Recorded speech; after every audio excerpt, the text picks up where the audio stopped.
La verdad, un debate con la información al día. Es hora de un diálogo con los protagonistas de la noticia. Un diálogo para confrontar ideas. Para conocer el lado humano de los actores políticos de forma objetiva.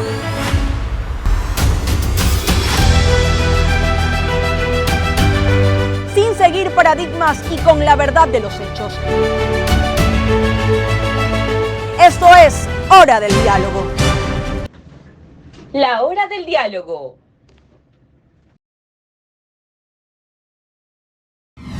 Amigos televidentes de Hora del Diálogo, bienvenidos a un programa más de este espacio de entrevistas donde conversamos con los protagonistas de la noticia. En este caso nos hemos trasladado acá a Daule para conversar con el personero municipal de esta institución, como es el doctor Wilson Cañizares. Bienvenido a este espacio de entrevistas. Muchas gracias. Un saludo cordial para quienes nos visualizan por este importante medio de comunicación. Doctor, la pregunta del cajón. ¿Cómo se involucró dentro de la política? ¿Usted cree que realmente se puede realizar cambios estructurales desde el servicio público? Claro, en el año 2001 fui invitado. Yo soy médico cirujano de profesión. Ya tenía 15 años ejerciendo la profesión, atendiendo a muchos pacientes diariamente. Y de alguna manera el ejercicio profesional hace conocer a la persona, porque atiende a diario muchas personas que pertenecen a muchas familias y que vienen de varias comunidades, ¿no? E incluso de cantones vecinos. Así que ya tenía 15 años de profesión y fui invitado a participar como candidato a concejal en el año 2001. Claro, yo en ese momento decía no puedo, no quiero. Mi familia decía no, porque se veían los políticos sabidos. Que todavía existen. Que todavía existen, lógicamente. Entonces los familiares decían, no te metas en la política, te van a criticar, te van a señalar, te van a cuestionar y tú tienes tu profesión, vives de tu profesión, estás ayudando a los demás, estás sirviendo por tu esfuerzo, por tu trabajo, estás mejorando tu calidad de vida y te van a embarcar en algo que no es pertinente. Pero bueno, esa invitación siguió y lógicamente que ya al tercer intento, como que dije bueno, porque efectivamente yo le decía no tengo tiempo ni para comer, porque el ejercicio profesional pues me impedía, tenía muchas ocupaciones. Pero cuando usted decidió ya estar dentro de la vida pública, dentro de un cargo, en este caso de concejal, ¿ya dejó parte de su profesión? No, porque en ese año ahora la Constitución cambió y los concejales son considerados funcionarios públicos. En ese tiempo no era estricto el régimen de estar acá. Entonces el mismo alcalde que me invitó me decía, los concejales van a aportar con sus ideas a las sesiones de consejo, no tienen la obligación como el alcalde de permanecer un horario establecido. En ese tiempo me refiero, porque esa era una de las negativas. Yo estoy ocupado, yo no puedo. Decían no. Entonces efectivamente yo mi profesión nunca la dejé. Seguí atendiendo y todo eso, y sí venía los días viernes a las sesiones del consejo, venía también a las sesiones de comisiones, pero mi gran cantidad de tiempo lo usaba en el servicio profesional, ¿no?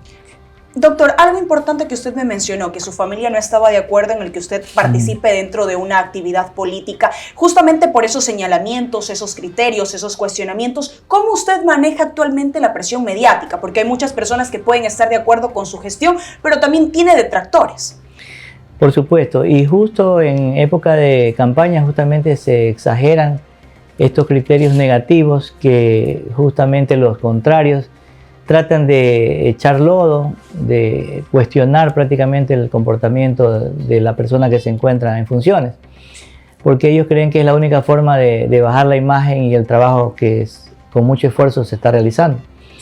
Pero yo también tengo un comportamiento, yo soy creyente, ¿no? Y siempre, gracias a mis padres, especialmente a mi madre, que me inculcó valores, sé pues el amor a Dios, el amor al prójimo, el perdonar, el tener prudencia. Así que si bien es cierto como seres humanos nos duele a veces que nos insulten, que nos traten de delincuentes, etc.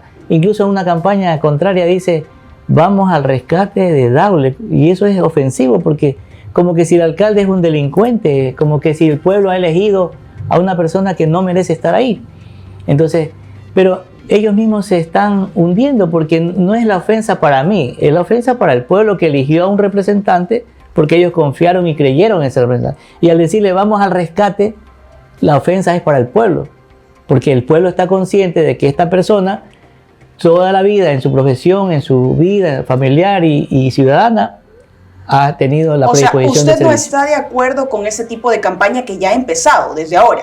Por supuesto, por eso le digo que como seres humanos también tenemos sentimientos y nos duele y nos afecta tanto cuestionamiento que incluso son falsedades, ¿no? Pero también tengo la prudencia y tengo la confianza de no hacer caso, porque desgraciadamente uno se involucró en la política no por el hecho de hacer corrupción, sino por el hecho de servir, porque cuando fui concejal también implementé o impulsé un proyecto de la creación del Centro Materno Infantil Municipal, donde atendíamos, donde se le ejecutó en ese tiempo, y atendíamos a 100 pacientes con atención médica y medicina gratuita. Entonces me di cuenta que el servicio profesional que uno hacía a diario en su profesión, a veces no cobrando, ayudando, que era esporádico, se podía servir a mayor escala. Entonces por eso me involucré ya en la política. Sé que el servicio público se atiende a mayor cantidad y se beneficia a mayor cantidad de habitantes, y me comenzó a gustar también el ejercicio público. Entonces yo fui concejal 2 oportunidades y luego después pues ya participé para la candidatura a alcalde. Gracias a la voluntad del pueblo he sido elegido, y en los diferentes recorridos que hacemos pues es la misma ciudadanía que aspiran que este servicio continúe, de que este servidor continúe al frente de la administración, porque se ha hecho un trabajo equitativo, justo, transparente, y pues será el pueblo el que decida en las urnas a quién le da la confianza nuevamente. Alcalde, han pasado 3 años después de su administración. ¿Cuáles fueron los principales desafíos al comienzo y cómo usted encontró las arcas municipales del anterior gobierno? Bueno, la anterior alcaldía cumplió con los servicios básicos, tratando de llevarlos a la mayor cantidad del territorio cantonal. Justamente yo me enfoqué, aparte de continuar con la obra pública de aceras, bordillos, alcantarillado, agua potable, de calles pavimentadas, adoquinadas, asfaltadas, etc. Eso ha continuado, lógicamente, pero también se potencializó las otras actividades del desarrollo humano y social, enfocándonos justamente a la salud, a la educación, a la cultura, al deporte, al turismo y a una serie de actividades que de pronto necesitaban ser repotenciadas, ¿no? Entonces, incluso nosotros hay cosas que no nos compete directamente, ¿no? Pero que hemos tenido que tocar puertas justamente para, por ejemplo, la ciudadanía nos pide la reconformación de una escuela fiscal. Entonces nosotros tenemos que pedir permiso al Distrito de Educación para que nos autoricen a repotenciar o a mejorar ese establecimiento educativo, y lo hemos hecho varios. Y cada año vamos repotenciando más establecimientos educativos. Por ejemplo, cada año entregamos 14.000 kits escolares para todos los niños de las escuelas fiscales. Cada año entregamos cerca de 2.000 tablets para los bachilleres. Cada año aumentamos o incrementamos los puntos de internet gratuito y sin cable que antes no existían. Cada año aumentamos la cantidad de clínicas móviles para dar atención médica y medicina gratuita. Ahora ya tenemos la tercera clínica prácticamente. Como usted decía, tengo 3 años, ya tenemos la tercera clínica móvil pediátrica, justamente para incidir en reducir la tasa de desnutrición infantil, que mucho se habla, pero con hechos, pues, ¿no? Entonces, eso no había antes. Hemos repotenciado el parque inclusivo para brindar más servicios de terapia de lenguaje, de terapia física. ¿Y estos proyectos son impulsados por usted o tal vez tiene esa alianza estratégica o ese tipo de convenio con las administraciones del gobierno? Por supuesto, en el área del Ministerio de Inclusión Económica y Social, el MIES, por ejemplo, tenemos convenio. Cuando yo llegué había un convenio del municipio con el MIES, pero ahora ya tenemos 6, porque tenemos esa predisposición de servicio. Por ejemplo, en esos 6 convenios con el MIES, nosotros ya hemos construido, porque el convenio consiste en que el MIES de pronto paga el personal para atención, por ejemplo, los centros de desarrollo infantil. Ahí hay educadoras parvularias que atienden a los niños de 0 a 3 años mientras los padres van a trabajar, con alimentación, 4 alimentación durante las horas que están ahí, con estimulación temprana, etc.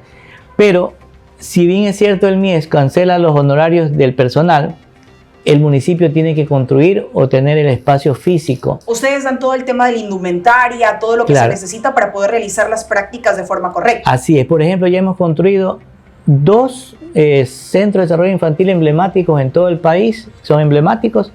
Creo que la única alcaldía que ha construido ya 2 y ya estamos construyendo el tercer centro de desarrollo infantil es Daule. Entonces, unos centros bonitos. Pero ¿en dónde permanecen? Porque se realizan muchos proyectos dentro de la cabecera cantonal, pero también Daule tiene una extensión Claro, considerable. por ejemplo, los centros de desarrollo infantil son varios y están en varias zonas, tanto urbanas como rurales. Me acuerdo, por ejemplo, aquí en la cabecera cantonal he visitado un centro de desarrollo que está en Pedro Isaías, otro que está en Las Marianitas, otro que está en el sector del Recuerdo, otro que está en el sector de Magro, que estamos construyendo físicamente el tercer centro, otro que está en Naope, que lo construimos el año pasado, otro que está en La Aurora. O sea, son varios, en varios sectores que existen. En puntos estratégicos dentro de Daule. Algo importante, doctor. Cada gobierno municipal lleva su lema. Como por ejemplo San Borondón del futuro, acá tenemos el nuevo Daule. ¿Usted cree que realmente su administración está llevando a cabo esos proyectos innovadores en cada uno de los programas que se realizan? Claro, mire usted que el término del nuevo Daule psicológicamente era decir, estamos haciendo de Daule algo diferente. Yo sueño con que la gente se eduque, tenga cultura, que arrime el hombro, que quiera su ciudad, que arrime el hombro para justamente mantenerla limpia, no botar basura, etc. Entonces, ese nuevo Daule que soñamos, el Daule educado, el Daule culto, el Daule turístico, el Daule con las obras de infraestructura, si es posible, al 100%, ese Daule que aporta a la salud, al desarrollo, a la educación, al deporte, ese conjunto de acciones. O sea, está tomando en consideración varias aristas, no solamente el tema de administración pública, sino varios que se complementan. Correcto. Miren ustedes que nosotros implementamos, y ya mismo hablamos del tema de seguridad, un centro de monitoreo. Y esa viene la pregunta que ya le tengo. Un centro de monitoreo, incluso antes de haber tanto alza de la delincuencia. Un centro de monitoreo con cámaras de videovigilancia que tiene parlantes incorporados. ¿Cuál era la idea nuestra de implementar eso? Porque aparte de ser o constituirse una herramienta disuasiva de la delincuencia, y las pusimos en los exteriores de los establecimientos educativos, ¿para qué? Se escuchaba decir que afuera de los colegios, las escuelas vendían droga, había delincuencia, etc. Pusimos las cámaras ahí con un parlante incorporado porque desde la central de monitoreo nosotros nos comunicamos.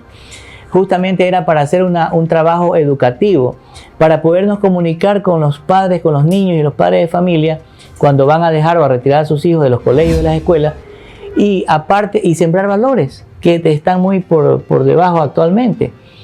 Ante tanta inseguridad, lo que nos resta es formar bien a nuestros hijos para crear ciudadanos de bien en el futuro, hombres y mujeres honestos, solidarios, honrados, que se ayuden los unos a los otros. O sea, doctor, interpretando lo que usted me menciona, usted está realizando el tema de políticas de seguridad, implementos como cámaras de seguridad, un monitoreo constante, pero también el tema de los valores, que eso poco se practica o poco se lo dice un alcalde.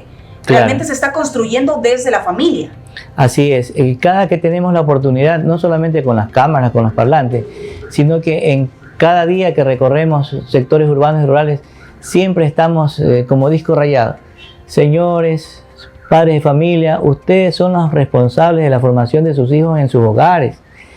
Enseñémoslo. En mi tiempo, mi madre me enseñaba, aparte del amor a Dios, al respeto al prójimo, a no robar, a no mentir. Si usted ve algo no es suyo, no lo coja o entréguelo. O sea, esos valores que en nuestro tiempo nos inculcaban, por eso es que ahora somos gente de bien. Entonces, esa es la formación que debemos de tener responsablemente los padres en el hogar, pero eso se ha perdido. Y por eso tanta inseguridad, por eso tanta delincuencia. Ahora resulta ser que yo siempre les comento que hay tantos jóvenes en adicción a droga, hay tanta gente que cae en delitos, y resulta ser que hay hechos de sicariato por esta justamente mala conducta, y resulta ser que el alcalde es el culpable de tantos sicariatos, de tantos robos. Y yo les digo, ¿acaso yo he formado a sus hijos si yo tengo 2 o 3 años acá?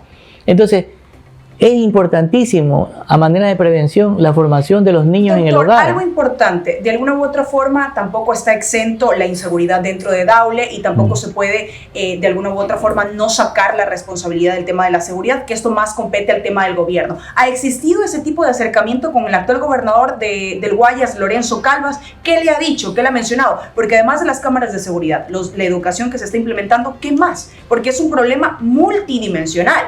Correcto. En el anterior gobierno nosotros nos reuníamos con los COE provinciales, donde estaban los alcaldes, los ministros, el gobernador, etc. ¿Qué es lo que nos pedía el gobierno central? Que aportemos los municipios para el tema de seguridad. ¿Qué nos pedía?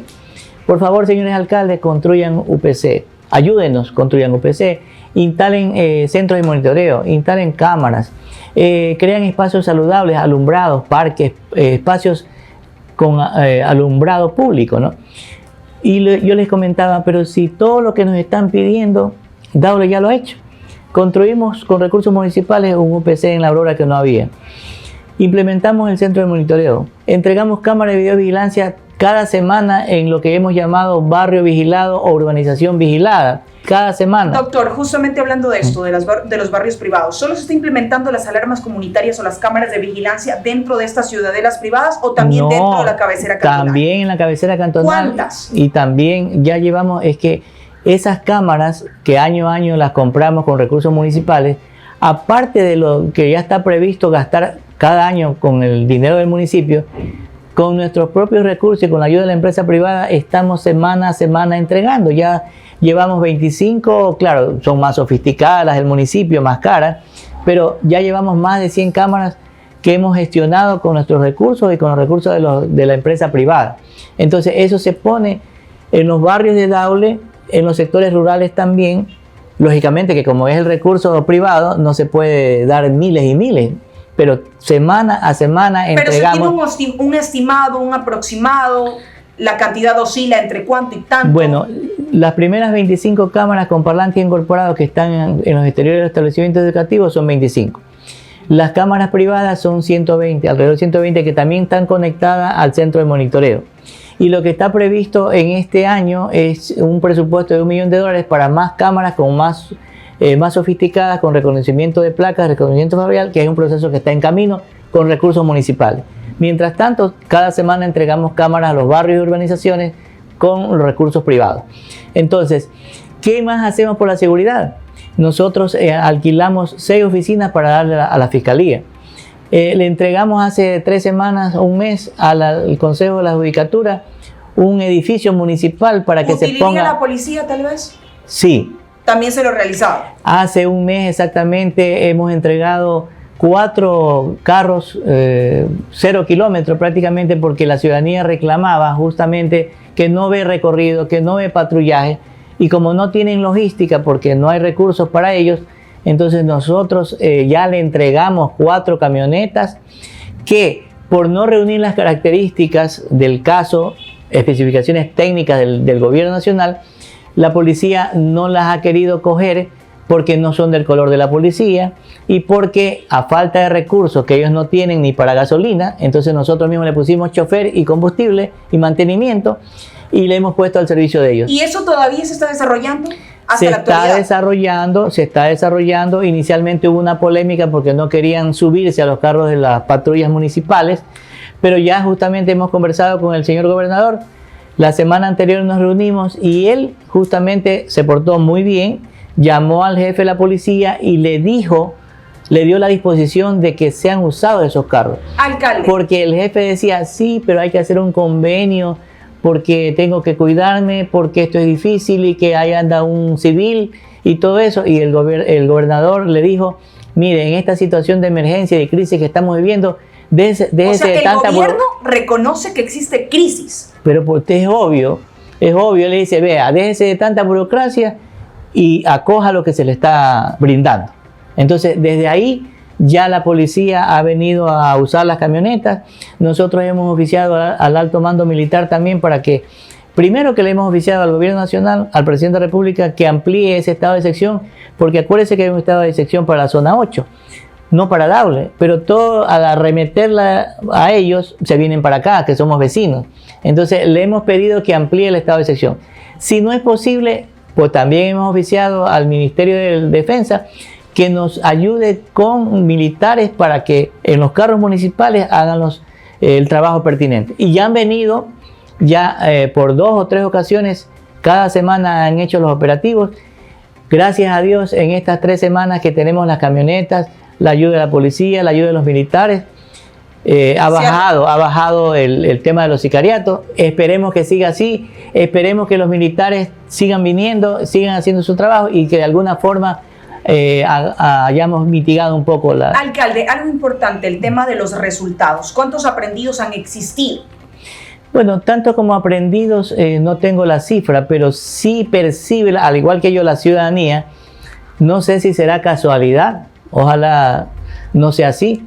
Ojalá Dios permita que la inseguridad en Daule baje, como ha bajado en estas 3 semanas. Por eso digo, no sé si será casualidad, pero a partir de las camionetas, a partir de la ayuda que hemos recibido de los militares, a partir de que ya los policías están usando las camionetas, se ha percibido en la ciudadanía que ha bajado, porque antes los robos eran de todos los días, los sicariatos eran de todos los días. Y en estas 3 semanas se ha percibido que no ha habido mayor hechos delictivos. Lo siguen habiendo, pero la percepción ciudadana es que ha bajado y esperemos que siga así y mejore todavía. Alcalde, algo importante, ya hemos topado el tema de la seguridad, dejando de lado esto, algo importante también que yo le pregunté al principio, los desafíos que tuvo su administración al principio, muchos de ellos, no solamente el suyo, fue el tema del COVID-19. ¿Cómo lo realizó? ¿Qué contingente puso a disposición dentro de Daule? Mire que yo le decía al inicio de la entrevista que yo soy muy creyente. Qué casualidad que nosotros hicimos un proceso para adquirir 2 clínicas móviles con la intención, antes no existía el COVID, no sabíamos que iba a venir el COVID, pero la intención era la del servicio y brindar una atención médica y medicina gratuita a la comunidad. Hicimos el proceso que toda contratación pública demora y justo llegaron las clínicas móviles en el momento del pico máximo de la pandemia, sin saber que iba a haber pandemia. Como soy médico, lógicamente que en primer lugar, a mí no me dio miedo ¿Usted cree que fue una ventaja que un personero municipal que sea médico de profesión en el área de la salud haya podido controlar el tema del COVID-19? En este caso sí, y en este caso sin ánimos de sobrarme. En el caso mío yo soy cirujano y he vivido 8 años de experiencia hospitalaria y he tenido que aprender a hacerme a la fuerza recursivo. ¿En qué sentido? Cuando yo estaba haciendo el posgrado en el Hospital del Suburbio de Guayaquil, haciendo posgrado para ser cirujano, hace 30 años atrás, no teníamos los implementos ni los equipos necesarios a medianoche en una emergencia. No teníamos banco de sangre, no teníamos laboratorio, no teníamos rayos X, que sí había en el día, pero en la guardia no había personal. Y nosotros nos acostumbramos a reconocer y a diagnosticar con los órganos de nuestro sentido, como siempre ha sido. El médico tiene que hacer un diagnóstico con el 70% de los casos clínicamente. Toda la vida ha sido así y sigue haciendo. Pero nosotros nos hicimos recursivos porque teníamos que diagnosticar y teníamos justamente que resolver los problemas. Esa práctica de ser recursivo me hizo a mí a tomar decisiones difíciles sin estar hablando mucho, sin estar boconeando mucho, sino que simplemente hacerlo. ¿Qué hicimos en la pandemia? Nos llegaron las clínicas móviles. Claro, yo fui... Pero esas clínicas móviles estaban destinadas para áreas de consultas en específico. Cuando hubo el COVID-19 se implementaron para todo. Para todo, lógicamente. Para atender a los pacientes por un lado. Para hacer las pruebas inmunológicas rápidas por otro lado. Para vacunar y arrimar el hombro al gobierno central para el tema de la vacuna por otro lado. Incluso las cámaras nos sirvieron para llamar la atención cuando desde el central de monitoreo veíamos que la gente pues no andaba con mascarilla. Recorríamos las calles haciendo conciencia a la ciudadanía del hecho de quedarse en casa, de no salir, de usar la mascarilla, también repartiendo aquí alimenticios en su momento. Bueno, nosotros nos dedicamos y nos esforzamos trabajando. ¿Por qué cambiamos el semáforo y reaperturamos la economía? Porque nos dividimos en grupos de médicos, hicimos un muestreo con las pruebas rápidas. Eso nos permitía saber qué cantidad de personas ya tenían la inmunidad porque se habían puesto en contacto con el virus aún sin presentar síntomas. Entonces ese estudio que hicimos, que yo me puse al frente de eso, nos permitió que el 15 de mayo, imagínense que el pico máximo fue entre fines de marzo y abril. Y ya nosotros el 15 de mayo, un mes después, ya estábamos cambiando el semáforo de rojo a amarillo. Y 3 semanas después, el 2 de junio del 2020, a verde. Entonces, lógicamente que eso fue una decisión difícil, pero luego del estudio que realizamos, entonces todo el mundo decía, no cambie el semáforo, le van a responsabilizar de los muertos, no haga esto, espera a las grandes ciudades que lo hagan. O sea, las decisiones se tomaron en base a la experiencia. En base a la experiencia, en base al estudio que hicimos y en base a la actitud y a tomar decisiones difíciles que la vida nos ha enseñado a tomarlas. Alcalde, algo importante, salud, inseguridad, el tema también del ordenamiento público. Al poder ingresar nosotros en nuestro vehículo, podemos observar que las mototaxis no tienen un orden en específico. ¿Qué se está haciendo justamente de este tema? Bueno, nosotros pertenecíamos a una mancomunidad de tránsito, yo encontré así ya, donde pertenecían 8 cantones. Y justamente pasó un año de gestión y no teníamos los resultados del caso, ¿no? No nos hacían señalética, no nos ponían un semáforo, no nos regularizaban el tránsito vehicular, etc. Entonces, por esa falta de servicio que estábamos nosotros perteneciendo a una institución que no nos brindaba el servicio, por eso comenzamos y el Consejo decidió salirse de la mancomunidad. Pero esta salida ha sido tan difícil que no es cuestión de salirse, porque para salirse la mancomunidad tenía que reunirse y aprobar la salida. Y como no querían que Daule, el mayor socio de la mancomunidad, se salga, no me daban quórum, no iban a las sesiones y con eso pasó como 6 meses sin la posibilidad de salirnos. Cuando ya nos salimos, crear la nueva empresa pública de tránsito de Daule también es otra cosa, porque se maneja también a nivel político. O sea, se está implementando o ese proyecto está en la mesa, pero ¿qué falta? No, ya le estoy explicando que ha demorado, primero para salirse, luego para implementarse, para aprobarse. Al momento ya tenemos formada la ATM de Daule, ya está prácticamente dando servicios, ya comenzó a matricular y ya se está, digamos, inmiscuyendo en los temas propios del tránsito. O sea, recién esa nueva empresa pública de tránsito de Daule está naciendo. Y lógicamente que hay que esperar los meses para dar los resultados correspondientes. O sea, para el término de su mandato, de su administración, ¿ya estarán los policías de tránsito municipales de Daule operando? No, porque la aprobación de la Agencia Nacional de Tránsito y del órgano competente es de que sea categoría B. La categoría B tiene matriculación, revisión visual, revisión técnica, pero no tiene todavía el tema de los vigilantes o los policías de tránsito. Aspiramos a que en el transcurso de 6 meses, eso es lo que me ha dicho el gerente de la ATM, que si cumplimos los parámetros necesarios en el transcurso de los meses, en la nueva revisión podremos, y ya estamos solicitando la categoría A, justamente para tener nuestro personal de tránsito que ejecute las acciones y actividades que nosotros queremos ejecutar. Alcalde, ya estamos llegando al término de esta entrevista. Algo importante que sé que no le gusta mucho hablar es el tema de su posición frente a los próximos comicios electorales. Bueno, yo le comentaba de que en cada recorrido diariamente, en cada comunidad, porque tengo que inspeccionar las obras, la ciudadanía es la que dice que debe de continuarse el trabajo, sobre todo en el sector de La Aurora, que ellos están siendo atendidos en los últimos años. Ellos dicen que debe continuar el alcalde, que debo de ir a la reelección y justamente ya tomé la decisión de acoger la solicitud de la ciudadanía, que es la que decide en realidad. Y voy a participar en las próximas elecciones. ¿Va a participar siguiendo la línea del partido que lo auspició al principio? Así es.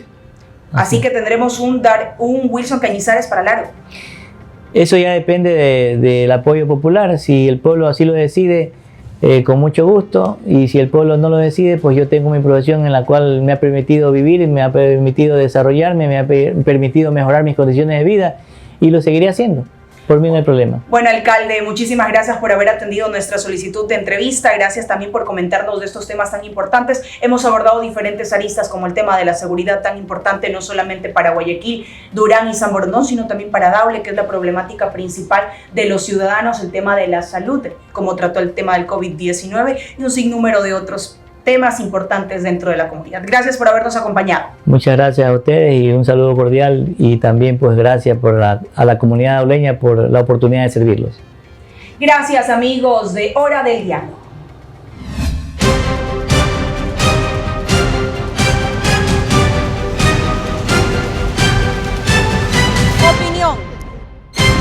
La verdad, un debate con la información al día.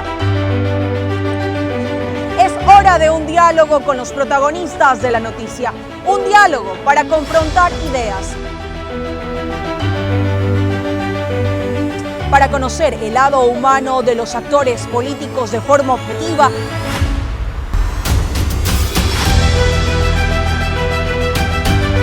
Sin seguir paradigmas y con la verdad de los hechos. Esto es Hora del Diálogo. La Hora del Diálogo.